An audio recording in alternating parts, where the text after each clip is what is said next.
Well, hello, everybody. Welcome back for another episode. It's been a hell of a week. I mean, just all the way around, especially since Saturday. But it's been a hell of a week and lots to talk about.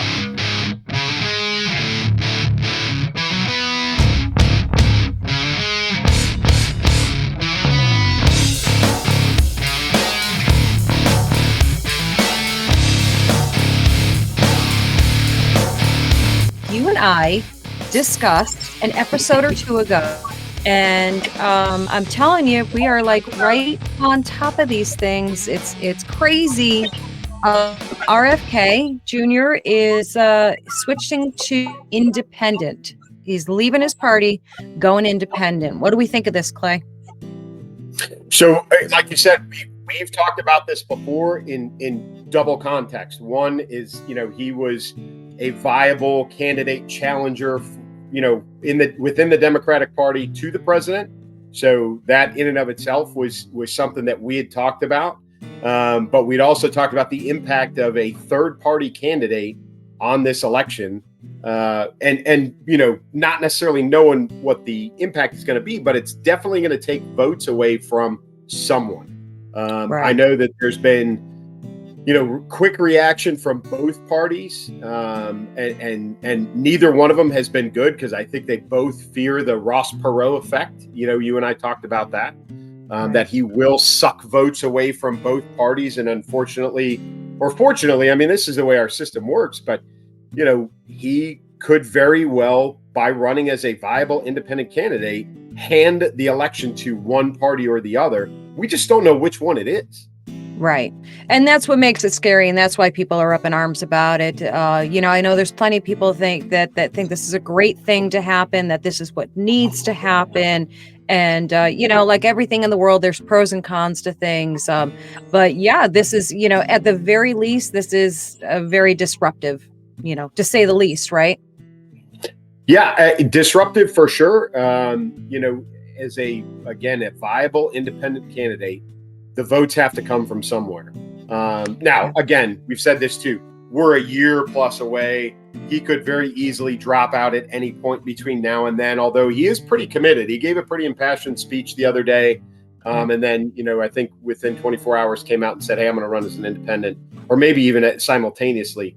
But it's going to put a crinkle into everybody's plan.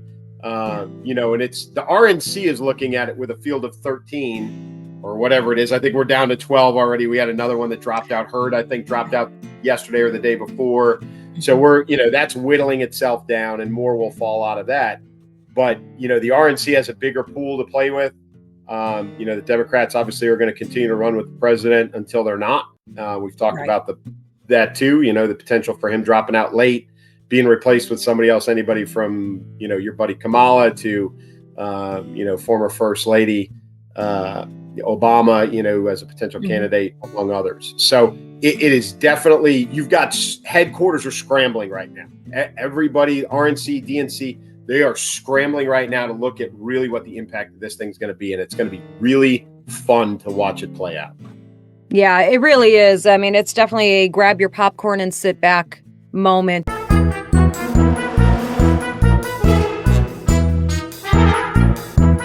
And we've had nothing but those moments throughout this whole thing. And like you said, we've still got some time to go here. So my goodness, how many pony shows are they going to bring to this circus? It's whew. Yeah, it is a grab your popcorn. It really is going to be, because I don't see him dropping out. He's got family name recognition. He's got family money. He's going to get support from, independents, Democrats, Republicans, who are really kind of centrists. He's going to get a lot of that. I think he's going to hang in this for a long time. I don't know if he'll make it to, final election day and really pull some electoral votes, but he's going to stay in this thing long enough to make it interesting. Yeah, definitely. There's no question about it. And I do, in that weird way, look forward to seeing where this will go, because, it's yet another, and not to say that candidates haven't switched parties or switched allegiances or any of those things. It's not to say that those things haven't happened, but it's tremendously interesting that someone with his lineage, with that name, is doing this. So, that in and of itself is pretty interesting and something to watch. And I think you're right. I think he's going to pull some votes from everywhere. People who are sick and tired with their party, people who just want to stick it to the other party. It's going to be interesting for sure. Yeah, it'll be fun.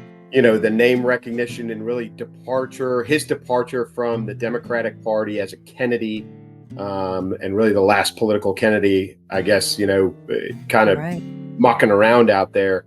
And I've heard some, references lately, which is very weird, coincidental, I guess, references to real Republicans and or real Democrats. I don't know exactly what those are, but I've seen those terms float around social media a lot lately. And to have somebody who, by name recognition, by family lineage, to depart the Democratic Party, it will be interesting to watch the messaging. That's something everybody should watch, is the messaging from both the Republicans and the Democrats about their, how they see or how they talk about RFK Jr. And who he is, because he can't be a Democrat anymore, or he won't be a Democrat anymore. So obviously they're going to lambast him, and the Republicans will lambast him as well. So that'll be again very interesting to watch. Yeah, absolutely. We'll see some maybe it'll inspire more rebranding down the line. We'll see what happens, right? Yep, for sure. All right, we called that first. We got dibs on that. Everybody's going to come back to us and say, you guys were right. You called it. Yeah, another one. Score another one for us. Another one. Yeah. It's no wonder we're number one podcast. Oh, wait, we're not? That's crazy. It's okay. Yeah. It's okay. That's all right. We forgive all of you. Yeah. It's okay. Yeah. Just tell your friends. Yeah. So listen, I'm stalling. I got to be honest with you. I'm stalling here to get to this next topic because it's so overwhelming. It's so horrifying, and it's so big. And we both know that everyone right now is I don't want to say saturated with it, but this is so much of the headline news right now. And of course, we're talking about Israel coming under attack on Saturday by Hamas, and it is, and I'm not showing, we've decided not to show any of those videos and images that I know that you're all seeing over and over again. They're horrific. They are brutal. They're devastating. The whole thing. Clay, there's so much to unpack here. I'm going to throw it on you and make you kind of take the lead on this one. It is. It's horrifying. It's horrific. I mean, the entire thing, we watched it unfold as we all woke up, on Saturday. But the reality is that, I've seen, I think, numbers anywhere from 2,200 to 5,000 rockets launched into Israel, specifically, mostly into Jerusalem. The numbers continue to climb. We record generally, like this week, we're recording on Tuesday. So we're 4 days removed from the attack. The death toll is, over, hundreds. It's in the hundreds. The wounded is in the thousands. Number of Americans dead, unfortunately, is at 11 as we speak. There are countless number of hostages that are still trying to be accounted for in some form or fashion, and it continues to go. So if you're not clear on how this all unfolded, it's that what we would refer to as kind of the order of battle in this thing. It was an artillery attack, a rocket attack. That came in. And let me tell you something, 5,000 rockets. As somebody who's been shot at by rockets more times than I can count, in usually small numbers. And I say small numbers in that, usually less than double digits, somewhere 12 or less, sometimes ones and twos, and all the way up to 10 or 12. The effort that took to set up those types of, those numbers of rockets and those to launch that in any kind of coordinated fashion was Herculean on the part of the Palestinian, the Hamas organization. Mm-hmm. So that's one. That was not a throw together thing. And we've heard about this. They received, help aid from Iran in the planning and preparation for this. And then there was infiltration that came after the rockets kind of subsided or at least lessened. So you had Hamas fighters coming out of the Palestinian enclaves, Gaza Strip and those kinds of places. And then they infiltrated into Israel proper, some on foot, a lot via motorcycles, stolen vehicles. There's even reports and pictures of hang gliders, Wow. powered hang gliders that they used. There was use of drones by Hamas, both from what I've seen, armed as in capability to launch munitions, and then also as suicide type drones where they were kamikazing the drones straight into targets, almost as a guided missile kind of a thing. And then again, the infiltration by people, and that's when really the gunfire started, the kidnapping started, the murdering of families on vacations, the attacks into the music festival, and all these other horrific things that happened over the subsequent, really, I think it probably in intensity, probably about 8 hours or so. And then it hit the news line, and then the rest of the world started to wake up to it, and and we all got the first taste of it. I will say this off the top. I have heard a lot of blame go to the Biden administration about this $6 billion released to Iran, and that somehow having an effect on this attack. I will tell you that there is no connection between the two. I say that with all confidence. Mm-hmm. That money, as I said, the Herculean effort that this took to plan this operation, coordinate it, set up the logistics for all of this stuff was in motion and in planning and moving forward well before September 9th or 11th, when that $6 billion was reported to be released. There's even reports that it hasn't been released yet because it's being done through proxy in the UN. That's what I had heard as well. Mm-hmm. Yeah, and as much as people want to blame the Biden administration and the $6 billion for funding this attack in Israel, I will take that off the table. One had nothing to do with the other. Now, I'm not downplaying the $6 billion, right? No, Terrible of course. mistake, bad diplomacy, all the things, that all stands. But that really had nothing to do with this attack in Israel. So separate the two. And accuracy matters. It doesn't matter. I could be and am, of course, very anti-Biden. I mean, I'm not saying anything that's a surprise to anyone. I think we all know that quite well. But as always, truth and facts matter to me, and you, of course, more than anything else. So, I just want facts and truth. So I'm so glad that you were actually able to provide that, because I had read that, and that was actually one of my questions for you, because I do defer to you on this lane of things for sure. You can defer to me when it comes to talking about country music stars, but we're going to give you this one. Yeah. And, so that was, I've got it on my board here, my little whiteboard, because I'm old school. It's not even a computer screen. It's just a literal whiteboard.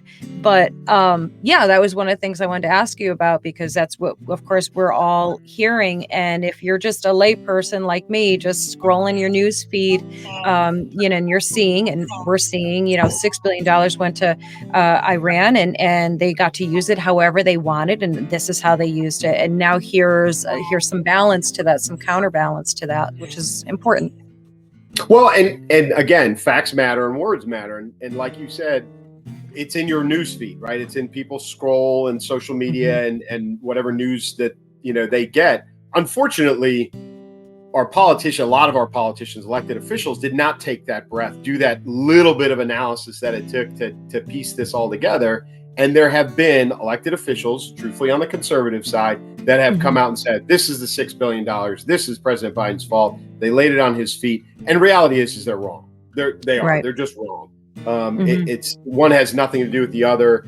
I don't know if it was ignorance or they just saw too much of an opportunity to jump on and couldn't pass it up, and spoke before they thought. But it was reckless on their part and truthfully irresponsible. So all of those folks, all those elected officials that tried to pin that $6 million, make that connection between that and Iran, and then Iran helping Hamas, and then Hamas conducting the attack, that's not happening. There's no linkage there.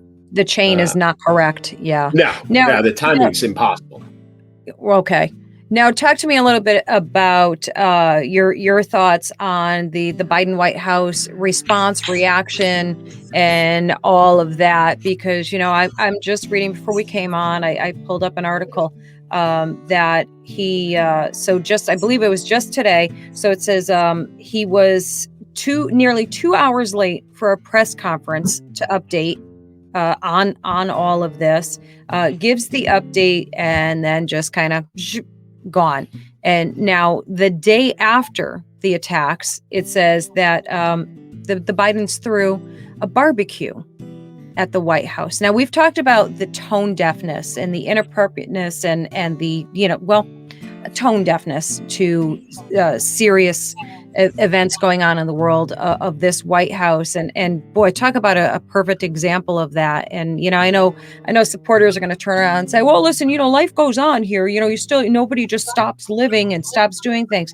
You're talking about the president of the United States. You're talking about, thousands of people injured, murdered, hostage situation. You're talking about catastrophic events going on, and throwing a barbecue with a live band and like all these just nice festive things going on is worse than tacky. It is tone deaf, and it's so incredibly offensive. So now that I gave my feelings, what are you thinking? So here's the thing that I will say about the time it took to a response from the White House. So think of the context of what's going on in Washington, D.C. right now. So there's turmoil in the House. We have no Speaker of the House, right? That affects business as usual. We have a brand new chairman of the Joint Chiefs. Brand new, right? So General Milley just retired. Right. I'll reserve comments on that. But he's out, right? So we got a brand new chairman. So there's a lot of turmoil and turnover in those offices. And then, of course, you've got, the goings on of Washington, D.C. that happen on the daily, right? It doesn't even matter if the president's in the White House or not. There's still stuff going on. But I would also take it in the context of 9/11. And that is, if you remember back, there was, what was President Bush doing? He was sitting in a room with a bunch of kids, reading a story, right? And he took a lot of heat for his lack of reaction upon being told about the attacks, right? Yes. I can see the image. The guy. Oh, me too. Me too. As soon as you said it. Very stoic, and no jump up. Hey kids, sorry, I gotta go. Right. And he didn't book out of the room, and he took a lot of shit for that.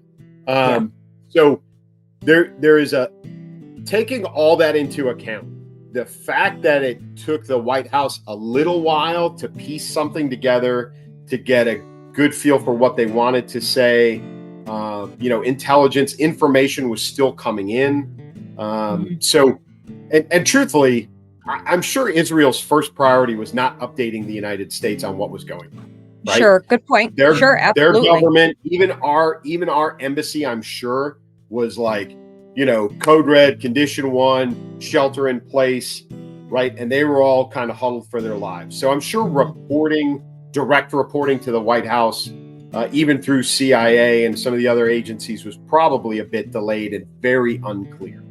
So I will give a grain of salt or give the White House a half a pass on the amount of time that it took them to respond or to provide anything. I will not give them, very much like you said, the pass on the barbecue. That I think you're right. That should have been one of those. Chief of Staff of the White House grabs the protocol people and pulls them in and goes, listen, shut it off. I know it's a bad thing. Reschedule it, put it on another day. I don't care, but we can't do this tomorrow. It looks horrible.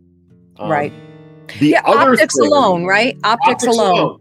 Yeah, for sure. It does. It's a bad look. But here's the other thing that I read today is that the president was also being interviewed for 2 days about the classified documents in his office in Philadelphia. Oh, yeah, you didn't hear that? I did not. Yeah, I did so not. He sat for interviews, Mhm. I think it was over 2 days, and it was either over Saturday, Sunday, or over Sunday, Monday. He was sitting for interviews on both days with Department of Justice to talk about those classified documents in his foundation or whatever it's called. That they had the offices in Philadelphia where they opened an old broom closet as they were getting ready to move out and found classified stuff from when he was vice president. So he was, I don't think deposed is the right word. He wasn't being deposed. It wasn't a deposition at the time, but he was being interviewed concerning those while this was going on. So he was a little bit out of pocket on top of everything else. Right. Could you make a viable leap and say that's a lot for him physically, mentally, right? Wake up Saturday morning early, find out all this stuff's going on in Israel. He's not getting the information he needs. I'm sure every, because there's no Speaker of the House, I'm sure every committee in the House of Representatives was screaming at the White House for information, intelligence, updates, and all those things. So they were probably fielding 10 times the number of phone calls they would have on a normal day. And then 2 days of him being interviewed, and then his barbecue appearance, and everything. I'm sure, like Monday morning, he probably woke up more tired than he was the Friday prior. No doubt. No doubt. And it's but even again, with all of his naps in between. But it speaks to his capability and capacity to manage stuff like this. So, and then, so what is the U.S. response? And that's kind of the next step in all of this is, right. And I've got friends, who, contacts and things that are in Israel and have been in Israel, IDF, former IDF, Israeli Defense Force folks, and reports are not necessarily good. And this is a country where, everybody serves in the military or serves the government, and a vast majority of them serve in the military in Israel. Male, female, doesn't matter. And oh, by the way, everybody carries a gun. Like right. It's not like a concealed pistol. Like there are gun racks at the Pizza Hut. Like this is life in Israel. But it sounds very much like the Israeli Defense Force kind of shit the bed on their response on this. They did not respond accordingly. And again, that's just through my contacts and people that I know. The reports are not favorable to the IDF. Now, give them 36 hours, they put their pants and their boots on, and they came back swinging pretty hard. Right. And Bibi declared war, as kind of everybody assumed he would, because he's that kind of guy. Right.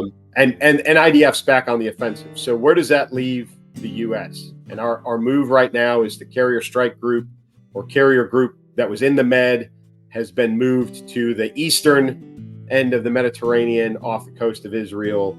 And what does that capability, offer, or what does that, put in within range that's got United States written on it? Right. So you've got an entire aircraft carrier full of airplanes with all of their munition capabilities. You've also got all of their intercept and intelligence collecting capability aircraft that are, on that carrier. You've got every ship in that fleet that has the capability to launch Tomahawk cruise missiles. You've got a whole bunch of Marines. And then I would imagine some special operations capability. If it wasn't on there to begin with, I believe it damn sure is now.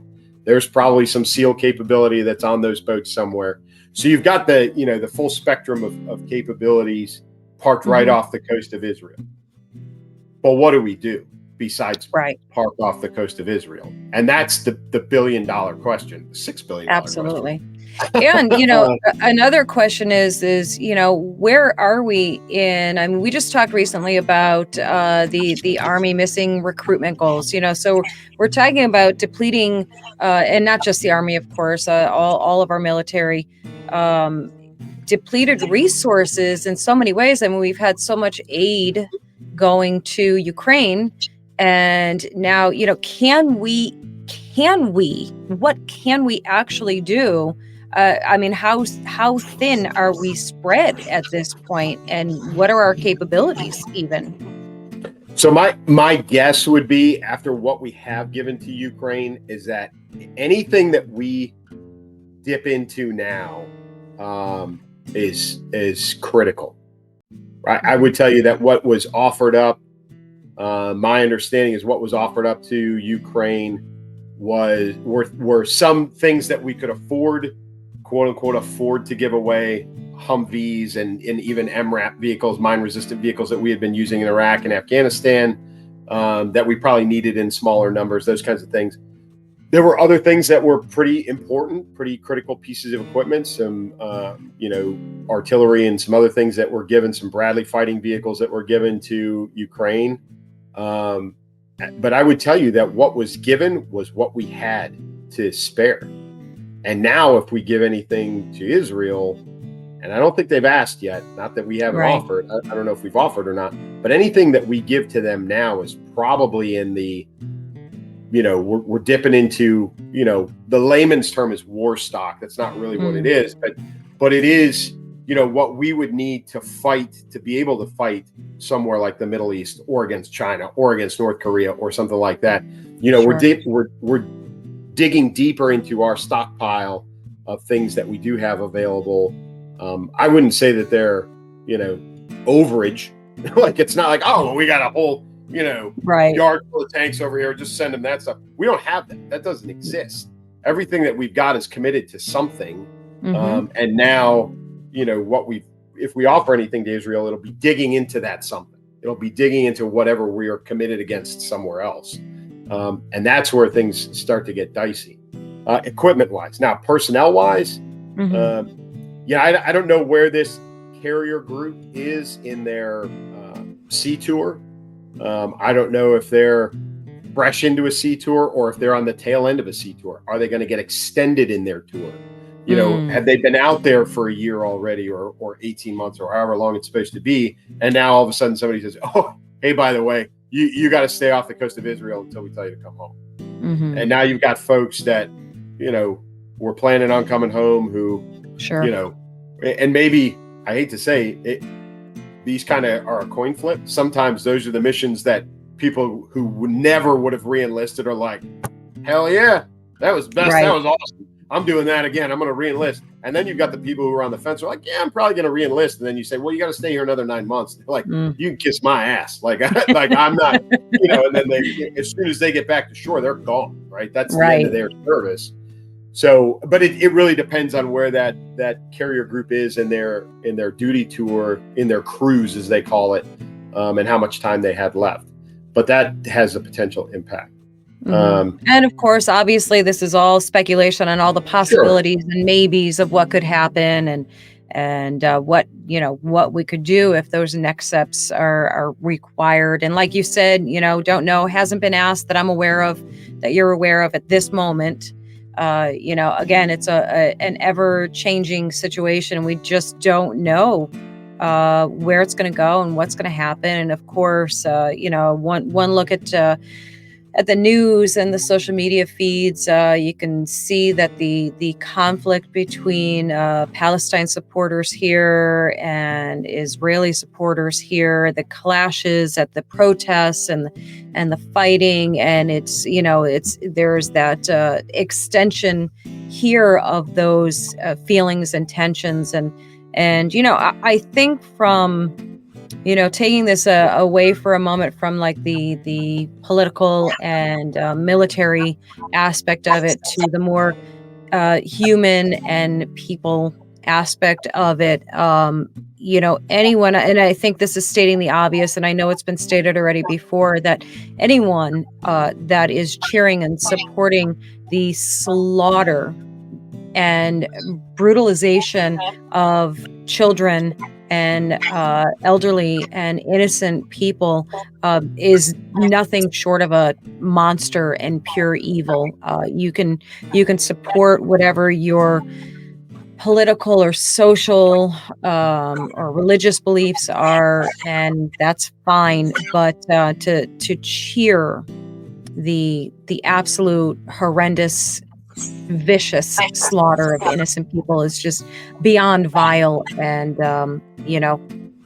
that I tell you, of all the things, that's probably the most disturbing of all, to see things like that. And and they splashed across, and we do need to see it, as awful as it is. And even though I've chosen for us to not show all of those images and videos, you run that line, I guess, of either being desensitized to it because you see it too much, or being shocked into, needing to understand. And I'm not quite sure where we're at. I think collectively we're at that place of collective horror and deep sadness and anger at what's happening to innocent people. Yeah, I'm with you, and it's like I said, the whatever it's been, 2,200 to 5,000 rockets that were launched in there. Again, that's something that everybody who served in Iraq and Afghanistan over the last 20 years was subjected to. I'm not, I wasn't bragging before. It was it was commonplace. If you know somebody who served in one of those two places and they didn't take rockets at least one time while they were over there, they're an anomaly, because it happened to everybody. But those things are unguided and indiscriminate. So take that into account. 5,000 rockets with high explosives just launched into Jerusalem, just aiming at whatever they're aimed at. Anything. Right? These are not precision, laser guided, GPS guided, anything. There's nothing precision about it. They literally just launched anywhere from 2,000 to 5,000 rockets into populated areas. Indiscriminate killing, no rhyme or reason to it. They just launched them. Now, the reports that I've seen about the Israeli response has been more controlled. I'm actually a little surprised, because I thought that they were going to go absolute scorched earth and just unleash hell, and they really haven't. There has been some response, don't get me wrong, and I can promise that I'm sure there are some Palestinians who have been injured and or killed in the response. And I'm not waving that away. But the Israelis have done a number of precision strike type things, right? Guided, munitions to target specific bad guys, or buildings with specific bad guys in them, where they haven't gone scorched earth and just, laid waste to everything. They haven't done that.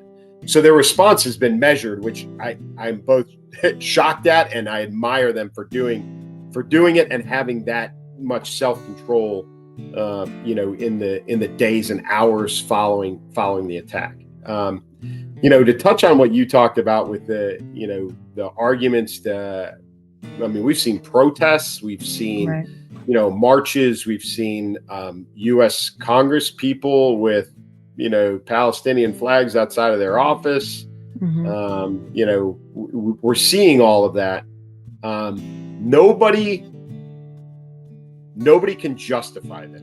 I don't care what your feelings are about Israel and whether they belong there or not, whether they, that land was stolen from the Palestinians, and you can go back to whatever history book up to and including the Bible to read about the conflict between those two populations that's existed for centuries. About who owns it, who should be there, whose rightful home it is. You could argue that back and forth. And they've both done some evil and vile things. Go back to the Crusades, go back as far as you want. This is another one of those acts that you cannot justify. And I've seen it. I've actually had it directed towards me on a couple of occasions where it's the but Trump argument, right? Right. This is the but Israel argument, and it's a passive aggressive, this is horrible what Hamas did, and they killed all these people, and it's terrible. But Israel, and it's like, no, I don't want to hear it. I don't want to hear it. No justification, no criminalization of Israel in this entire thing. I'm not buying it, and I don't stand with anybody who uses that as any kind of justification to what happened on Saturday. It's horrific, it's inexcusable, and truthfully, I hope that they find anybody and every single solitary person who took part in this, and it's a horrific, long and painful death for them, because that's exactly what they deserve. Yeah, like you said, the but Trump style arguments here they have no place and no home for it. I don't care. Barbarianism is what it is. Evil is what it is, and there is no other word for the way that this was all done and what's continuing to go on right now. I mean, you can't justify. I have even a hard time talking about the ones that I've read of the children, Yeah. babies. And I'm going to leave it at that. If y'all want to go look it up, I can't, as a mother, as a grandmother, I can't even go there. And to know that this is the horror that people are living through right now, no justification, pure evil, period. Yeah, I will. I will blow your mind a little bit with some speculation. So here's something, and people call me a conspiracy theorist. I threw some stuff out the other day trying to connect some dots for some folks, or at least put the dots out on paper and let people come to their own, connect their own dots and come to a conclusion. But in this week, we've had a number of things happen. We had the Speaker of the House get removed. So the House is not operating at normal capacity. The intelligence committees, House Armed Services Committee, all those things are not functioning like they normally do. I'm not saying they're not functioning; they're just not functioning as they normally do. Right. But you've also got, the administration doing a complete 180 on the border wall. And let me tell you something. That is not without provocation. Something spurred them. And let me tell you something. It wasn't the mayor of New York, and it wasn't the mayor of Boston, and it certainly wasn't the mayor of Chicago or the Teamsters who were working out at O'Hare Airport. They are not the ones who made the administration go, we should probably build a wall. Something else spurred that. And my spidey sense tells me that there's some intelligence, and I'm not saying this because I know anything or know anybody that said anything. This is just, a lifetime of experience with this stuff. My spidey sense tells me that there's a piece of intelligence out there that the administration said, holy crap, we got to do something. And this is about to get really, really bad. Or, hey, we need to do this to cover our ass, which is another truthful, probability. So to do the 180 out, not just the 180 out of, the last 6 years, wall is racist, the wall is inhumane, it's un-American, it's all these other things. And then all the speculation by everybody that they're just letting them in so they can make them into voters and then, retain power and all this other stuff. And then all of a sudden they go, oh shit, hey, we not only do we need a wall, we need it right now. Like, we're going to put in all the environmental waivers. We're going to do all of these things. We know we just sold all the construction materials to, back to Home Depot or wherever they got them from. But like, we need to rebuild. We need to build this thing. We need to do it ASAP. And then this happens a couple of days later, the attack by Hamas into Israel. There's some dots there that really bother me, but they also frighten me a little bit. I would just, and again, I'm not a conspiracy theorist. I just see things for what they are, and I connect my own dots. You can buy into it. You can tell me I'm a nutbag. I get it. It sounds a little absurd to a lot of people. And it may sound a lot absurd to an even larger number of people. I don't know. But the reality is that's what I see. And I am concerned about the safety and sovereignty of this nation, because we've had hundreds of thousands, millions of undocumented, unvetted, immigrants that have moved across an unsecured border for the last number of years that truthfully have embedded themselves into our society, who are capable of doing a lot. Yes. Yeah, they're virtually untraceable because they're undocumented. So, I mean, I don't think that's conspiracy theorizing at all. I think that is almost, to be sounding like a 12-year-old for a second. Duh. Right? I mean, it's like, of course. I mean, this is not even vaguely surprising, or would not be vaguely surprising. And I'm gonna put the chapter marker in the notes for everybody for the moment that you said that, so they can reflect on that if and when need be, so that we can have another one of those "told you so" moments. And I honestly hope that we do not have "I told you so" moment. I would prefer that we didn't on something like that. But Yeah, I mean, if they want to tell you that you're putting on a tinfoil hat, I'll fight them for you. Because Yeah, I, you know, that's I don't want to be right. I no, really don't want to be right. I really don't. And I will certainly not jump up and down and give myself a pat on the back for being right. But I hope to God that I am not right. But that's just what my gut and my experience kind of sees happening. So yeah. Yeah, I feel you. All right, guys, I would love to tell you that I'm going to take you into this really lighthearted, easy conversation next, but we're not yet. We will. We do have something for you coming up that if you don't chuckle a little bit, are you even alive? But first, we're going to talk a little bit about a big, huge thing that has been, almost a nonstop topic of late, and that is artificial intelligence, AI. I had to explain what AI was, just like Kamala made sure everybody, understood just in case. I should have done it in her voice, right? We don't need to hear that. Mythics, though, you talked about this. We were picking on her a couple of weeks ago, and she got put in charge of the yet another office. It was the gun violence That's right. That's right. They gave czar it or like a really whatever. long name, like the Committee of Gun Violence Prevention, blah, blah, blah. It was like a Something or really long something. name. Yeah. Yeah. Yeah. It was crazy. But that was, I guess, because she tanked AI. I don't know. She's still supposedly in charge of AI. I mean, they put her in charge, and then they have Joe sitting in on one of these conferences or meetings or talks, whatever it is, and it was another place where he was falling asleep at, or I'm sorry, allegedly, apparently, Yeah. seemingly falling asleep. Some examples of how AI is knocking down the walls so that we can see new frontiers in research. And that's what you'll be hearing about from some amazing experts who are doing this every single day. We're going to talk about 3 examples. One is about using AI to predict weather extremes as climate changes. But yeah, so go figure. But AI, man, my overwhelming feeling about this is that it is bad news, that no good can come of it. But even having said that, I know that there are some pros to the use of artificial intelligence, and one is the easy, fast, readily available knowledge and information, and taking some of that burden. I mean, it's a burden to learn things. That's a silly statement, but I'm gonna stick with it for a minute. It makes this level of intelligence, of information, so quickly, readily available that I can't help but be a little bit fascinated by that.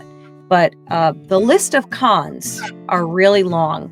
What are you feeling about artificial intelligence and the use of, like, Chat GPT and all of these other types of systems that are taking the place, I mean, because you can't call it any other thing, taking the place of humans? No, for sure. I think so. One, I don't think that what you said is very telling, right? You're very curious, right? You look at it and you go, wow, what can that do, right? And curiosity killed the cat. And that's kind of where we are, because this is almost like the cloning, right? You remember the cloning with the sheep, Oh, yeah. whatever that was? Right. They did it, and the whole world went, whoa, like, are we really here? Like, is this where we need to be right now? And I think, we all stepped back because we took kind of, I think, some medical information out of that. And I think that probably helped in the further development of medicine. But there hasn't been cloning, like that kind of, stop. I don't see that same sort of human response to AI that we saw to cloning, which was, this is probably bad and we probably don't need to mess with this. The opposite, I think, is happening with AI, which is, well, can it do this? Well, what about this? Let's try this, right? And I don't think that we are mature enough to control AI, like to control our application of AI. Truth in lending, if there was any conscience at all, Chat GTP or GPT or whatever it's called wouldn't even be available to the public right now. Right. Because somebody would have looked at it and said, let's keep this under wraps for a while, or at least in a controlled environment, and let's not just launch it out there to the people. Because you do have a lot of people who just look at it and go, it's harmless. Right. Let's here, and I'll give you this. And here's your funny. I know you said we weren't going to do funny, but this one's kind of funny. I like funny. I have this on my phone. So somebody, grabbed AI and said, let me see if I can get the actual question. They asked AI to write a duet in the styles of John Lennon and George Harrison. Okay? Oh boy. Both obviously in the hereafter at this point. Sure. Either of them alive to do this. This is, and I'm just going to read you the first verse. Okay. This is John Lennon. Okay. Well, George, my friend, let's sing a song today about peace and love in our own special way. We'll harmonize our voices like in the old days and spread a message in this world of craze. Now, I'm not a huge Beatles fan. I am enough of a Beatles fan. Enough of. That I can tell you, John Lennon is not writing, right? No. So, as accurate as AI. Now, it produced an entire song, chorus, 3 verses. It's all in here. So, Does it have the capability to produce a song? Yes. Does it have the capability to reproduce what John Lennon and George Harrison were capable of? Clearly Heck not. No. Right? But somebody asked the question, and really that's the message. It's not that it was a horrible song, but it's that somebody thought deep enough to say, let's see if we can recreate the 2 dead Beatles. Right. That's creepy, yeah. Right. And that's publicly available. That's indiscriminate. That's no filter. That's nobody saying, hey man, that's probably a bad idea. Not only did they do it, they published it.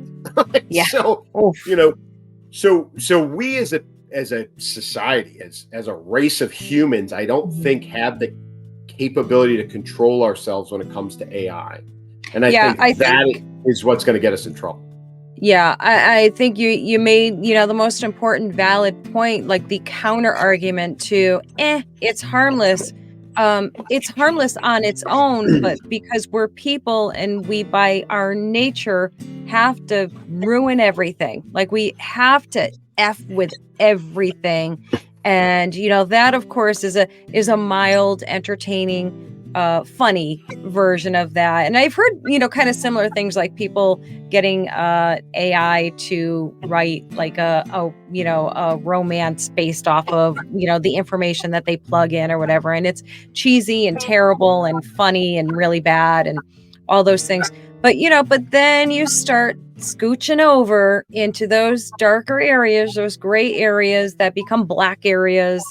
And, people are using it to write books, which is a little ironic after hearing something like that, So now you're just... I'm out of a job. Are you kidding me? Exactly. I mean, it's like you're dumbing down people, and I think that's probably where I have 2 lanes of discontent with it. One is that I think it does dumb us down. It makes us lazy.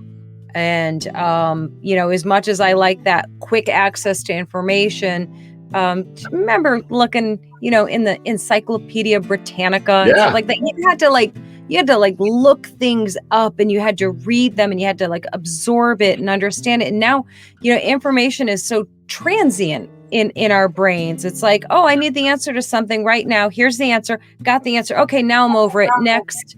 And I don't, I'll speak for myself. I don't know if my retention skills are what they once were, because the information is just kind of passing through so quickly. And, so that's a danger. I think somebody will probably argue that, well, you need a human to input the information for the artificial intelligence to use and create from. So you're still, there's going to be arguments back and forth for it all the time. But I think ultimately, much in the way of social media, all of the internet, all of these things, the technology is great. There are definite benefits and goods that have and do come of it.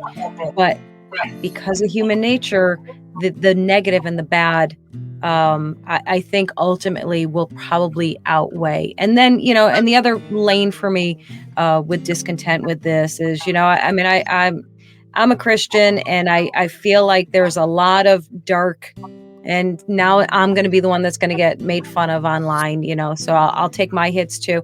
I feel that there is an inherent evilness to all of this, and the use of it, and you take it a step further from the chat GPT, and I still don't even know if I'm saying that right either. But then you take it to the next level where people are creating these artificial intelligent, these robots, essentially, these lifelike people like creations, and they're using them to substitute people. I mean, you've seen all the weird things that people are buying these dolls, essentially like high-tech dolls, to be their life partners. And there's so much creepy, weird stuff that this encourages and inspires. Ultimately, I think it's bad. If you're gonna like hold me down to it, I would say ultimately it is bad news. Yeah, I mean, for all the sci-fi action movie folks out there, Skynet, right? You've seen the Terminator movies. It's Skynet. Like we all see it. It's all the inevitability, whether it's true or not, I don't know, but that's what we've all grown up with. So, AI leads to the point where, artificial intelligence becomes self-aware, and it understands what it is, and then it realizes that it doesn't need humans around anymore, and then decides to exterminate us all, right? That's the horrific end state to all of this. Right. But again, here's backtracking a little bit, two sides to the same coin. I know this in the world of education right now. Teachers, let's just not, anywhere from collegiate down to elementary level, teachers are using AI to generate lesson plans, right? Because like everybody else, they're on a timeline, right? And it's it helps them. It does a lot of work for them, right? But you will, they'll be like, hey, I need to do a lesson plan about Shakespeare, or Romeo and Juliet, or Caesar, or whatever, and AI will put together a whole lesson plan for them. It'll be done, right? It's done in really a very short amount of time. And then the teachers will turn around and tell the kids, you owe me a paper on Romeo and Juliet. Oh, by the way, you can't use Chat GTP to generate the paper. You got to generate it yourself, right? Right. So, and so we're using it, and then we're blocking it at the same time. And I think in the best sense that, the teachers are saying, listen, you still need to learn this stuff. And there is, value in you reading it, and there's value in you developing the paper and writing the paper on your own, because that's a life skill that you need. But at the same time, they're doing exactly the opposite and saying, I read, Romeo and Juliet in high school, and I read it in college, and I wrote 2 papers on it, and I read it last year when I taught the same class, and I'm not reading it again. And so I'm just going to come up with this lesson plan. So it's the catch-22, and I'm not picking on education. That's just a very clear delineation, or an opportunity to have a clear delineation between, application and restriction, really in the same breath. So that's it's an interesting thing. I'm not an advocate for unsupervised, unregulated AI. I think there's a ton of danger in it, and I think your sentiment about us effing things up at the first opportunity, listen, I don't think it's a secret to anybody. There's a dark web. There's a dark web for I hate to say a reason, but it exists because people have. There's an inherent evilness in humanity. That's why the dark web exists. Yes. And by the way, even on the normal web, probably what's the most predominant thing on the normal web? Porn. Like, I don't think that's a secret to anybody. No. So, we will find what is potentially up to this point, the greatest advancement in human history in the internet, which is information availability, accessibility of information. And we we dumb it down to seeing somebody naked. Right. Yeah, That's what we exactly. do. And Yeah, AI is exactly. going to be the same way. AI, you've Right. already talked about it. People are using it because I'm too weird, or I'm too lazy, or I'm too whatever to go out and actually meet someone. So you know what? I'm just going to order one. It's going to come from Amazon. I'm going to plug it in. I'll put in whatever information I need to, and then I'll just have a life partner, and it'll just be easy. And Right. it's horrible. Right.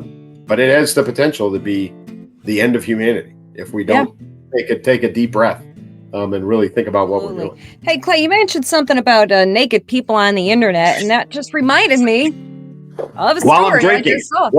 while I'm taking a drink of water, I almost spit on the computer. So I want everybody to put their beverage down. Do not take a sip right now because of what I'm about to tell you. I swear to you, trust me. So there's a news report out right now, this minute, that you can look up yourself, that tells us that Frank Biden, who is the younger brother of our president, Joe Biden, there's naked pictures of him out on the internet on a gay dating app. And before you say, stop, Elsa, you're making that up. It's not true. It's just a rumor. No. He confirmed that is indeed his naked body on a gay dating app. And he's fine with it. He doesn't care. He's not saying he posted it, though. He's saying that he was hacked. His phone was hacked. Somebody hacked his phone and got the naked picture of him from, oh, by the way, it was just from 2018. We're not talking about a picture of him from, 30 years ago. I forget how old he is, but let's just say he's seasoned. He's a seasoned fella. And so the photo was from 2018, apparently. And he is buck-ass naked out on the internet. And if anybody cares to go see that, and aren't you glad you weren't taking a sip of water when I told you about that? It'd be a big old mess. So, Clay, you're going to go hunt that down and see for yourself. I can't even say that without I can't even say without laughing. No, listen, for all the listeners and viewers out there, Elsa hit me with this literally right before we started recording. I hadn't heard anything about this, didn't know a single thing about this, and my first question was, did he post the photos? And then you told me no, somebody hacked his phone and put them up there, which I guess is a little better, but no, I am definitely not going to go hunt these down. I have absolutely no interest in this. But Zero. it's just another thing with the Biden name on it that just is bad optics all the way around. Yeah. What is it with these Biden men taking their clothes off and posting stuff on the internet? Are they that proud of their bodies? I mean, I feel ill when I say that. I just cringe. Listen, Hunter's just bad judgment, right? Just all the way up and down, bad judgment. Like that guy, right? You can say, well, he was under the influence. Well, just getting under the influence is bad judgment, right? In the way that he was doing it. I mean, he was, smoking crack and all that other stuff. And, I would imagine bad judgment, any judgment goes out the window at that point. So, the leap from there to prostitutes to everything else that came along with it, I think it's just kind of rolls all together. Right. But this, it just all looks bad. It looks bad. It sounds bad. It continues to be bad. It just, you can't really, there's no spin on this. Like, how could you spin this? Well, he took a naked picture to send to his virtual doctor's office so that they could, thinking that's not going to be the case. I don't know. 2018, that was before COVID, so he could have gotten to the doctor's office if the doctor needed to see a mole or something going on. I don't know. But I'm feeling like this guy in his, mid to late 60s or 70s, whatever it is, decided, hey, I'm gonna take a naked pic of myself and I don't know do what with it. And then of course it gets hacked. I'm done. I got nothing. I got nothing. Yeah. I'm not chasing it down. I don't want to know what it is. I don't want to know what the photos are. I just don't want. I have to be honest. I will not look up the pictures. I have no interest in seeing that, but I'm very curious, just morbidly curious of how they're going to spin this, if they're even going to bother. The Biden way is just to pretend it didn't happen and not answer any questions about it and just, walk away and pretend they didn't hear the question. And so it's probably going to be that. But all I know is if I have to know this story, so do y'all. Thanks. You're welcome. I appreciate you sharing. That's great. Anytime. Listen, I mean, we're out of time here. I mean, again, another week chock full of stuff. It's obviously everything that happened in Israel is horrific, and it's not something that you and I go looking for. But it's also something that we won't ignore. So bad that we had to cover it, but it's obviously a necessity. But again, thanks everybody for joining us and listening in. It's always great, and please provide feedback. If you think I'm a nut job, fine, that's good. Please draw your own conclusions. I'd be interested in other people's opinions. So feedback's always welcome. But thanks again, everybody, and as always from me, check out the book. But just as a life motto, keep moving, keep shooting. Absolutely. I love it. All right, guys. Thanks for tuning in. Everything that Clay said, I'm just going to say ditto. So take care, and we'll see you in the next episode. Bye-bye.